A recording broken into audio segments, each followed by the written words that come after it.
IT ಕಂಪನಿಗಳಿಗೆ 3 ತಿಂಗಳು work from home ನೀಡಲು ಸಚಿವ ಕೃಷ್ಣ ಬೈರೇಗೌಡ ಸಲಹೆ. ಅರೆ ಅದ್ಯಾಕೆ ಅಂತೀರಾ? ಈ ಸ್ಟೋರಿ ನೋಡಿ. ಬೆಂಗಳೂರಿನ ಹೊರವರ್ತುಲ ರಸ್ತೆಯಲ್ಲಿ ಅಕ್ಟೋಬರ್ನಿಂದ ಜನವರಿವರೆಗೆ ವೈಟ್ ಟಾಪಿಂಗ್ ಕಾಮಗಾರಿ ಪೂರ್ಣಗೊಳಿಸೋಕೆ ಸಚಿವ ಕೃಷ್ಣ ಬೈರೇಗೌಡ ಅಧಿಕಾರಿಗಳಿಗೆ ಸೂಚನೆ ಕೊಟ್ಟಿದ್ದಾರೆ. ಈ ಅವಧಿಯಲ್ಲಿ ಸಂಚಾರ ದಟ್ಟಣೆ ನಿಯಂತ್ರಣ ಮಾಡೋಕೆ ರಸ್ತೆ ಬದಿಯ ಕಂಪನಿಗಳ 50% ಸಿಬ್ಬಂದಿಗೆ ಮನೆಯಿಂದಲೇ ಕೆಲಸ ಮಾಡೋಕೆ ಅವಕಾಶ ಕಲ್ಪಿಸುವಂತೆ ಮನವಿ ಮಾಡೋಕೆ ತಿಳಿಸಿದ್ದಾರೆ. ಅಲ್ಲದೆ ಒತ್ತುವರಿ ತೆರವು, ಒಳ ರಸ್ತೆಗಳ ಬಳಕೆ, ಬಸ್ ವೇ ಹಾಗೂ ಪಾದಚಾರಿ ಮಾರ್ಗಗಳನ್ನು ನಿರ್ಮಿಸಲು ಸೂಚನೆಯನ್ನ ಕೊಟ್ಟಿದ್ದಾರಂತೆ.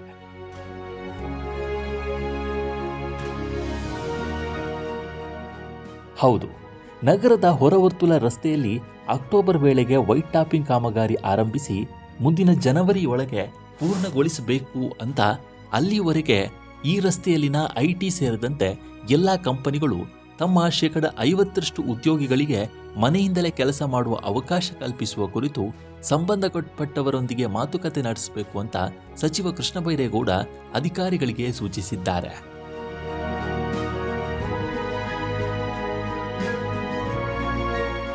ಹೊರವರ್ತುಲ ರಸ್ತೆಯ ಅಭಿವೃದ್ಧಿ ಸಂಬಂಧ ಹಿರಿಯ ಅಧಿಕಾರಿಗಳೊಂದಿಗೆ ಚರ್ಚಿಸಿದ ಕೃಷ್ಣ ಬೈರೇಗೌಡ, ಈ ಭಾಗದ ಒಳ ರಸ್ತೆಗಳನ್ನು ಬಳಸಿಕೊಳ್ಳುವುದರಿಂದ ಸಂಚಾರ ದಟ್ಟಣೆಯೂ ಕಡಿಮೆ ಆಗಲಿದೆ. ಈ ಬಗ್ಗೆ ORRCA ಪ್ರತಿನಿಧಿಗಳು ಹಾಗೂ ಪೊಲೀಸರೊಂದಿಗೆ ಚರ್ಚಿಸಬೇಕು ಅಂತ ಹೇಳಿದ್ದಾರೆ. ಎಲ್ಲ ಪ್ರಕ್ರಿಯೆಯನ್ನು ಕೂಡಲೇ ಅಂತಿಮಗೊಳಿಸಬೇಕು ಅಂತ ನಿರ್ದೇಶನವನ್ನ ಕೊಟ್ಟಿದ್ದಾರಂತೆ.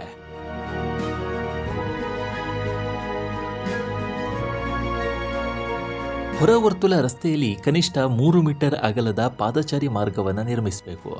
ಸ್ಲೀಪ್ ರಸ್ತೆಗಳಲ್ಲಿ 1.8 ಮೀಟರ್ವರೆಗೆ ಮಾಡಬಹುದಾಗಿದೆ. ರಸ್ತೆ ಬದಿಯ ಒತ್ತುವರಿಗಳನ್ನು ಸಂಪೂರ್ಣವಾಗಿ ತೆರವುಗೊಳಿಸಬೇಕು ಅಂತ ಹೇಳಿದ್ದಾರೆ. ಇನ್ನು ಸರ್ವಿಸ್ ರಸ್ತೆಗಳಲ್ಲಿ ಬಫರ್ ಜಾಗ ಸಿಗುವ ಕಡೆ ಟ್ಯಾಕ್ಸಿ, ಬಸ್ಗಳಿಗೆ ಪಿಕಪ್ ಡ್ರಾಪ್ ಮಾಡುವ ವ್ಯವಸ್ಥೆಯನ್ನು ರೂಪಿಸಬೇಕು. ಅದಕ್ಕೆ ಪ್ರತ್ಯೇಕ ಕಲರ್ ಕೋಡಿಂಗ್ ಮಾಡಬೇಕು. ಮುಖ್ಯ ರಸ್ತೆಯಲ್ಲಿ ಬಸ್ ಬೇಗಳನ್ನು ನಿರ್ಮಿಸಬೇಕು ಅಂತ ಅಧಿಕಾರಿಗಳಿಗೆ ಸೂಚನೆಯನ್ನು ಕೊಟ್ಟಿದ್ದಾರಂತೆ.